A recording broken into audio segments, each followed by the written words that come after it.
Hey everyone, in today's video, I'm going to show you how to fix the Robinhood crypto transfer not working. Now, your money might be unavailable for a few seconds, including a pending transfer was reversed because of an issue with your bank account.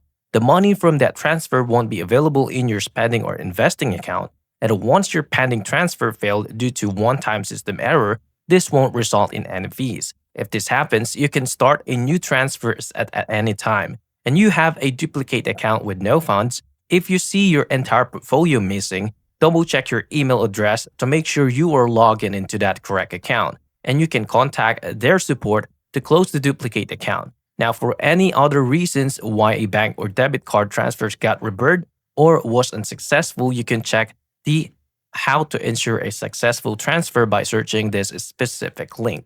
And that's it. If you find this video helpful, please like and subscribe, and I'll see you into the next one. Thank you for watching.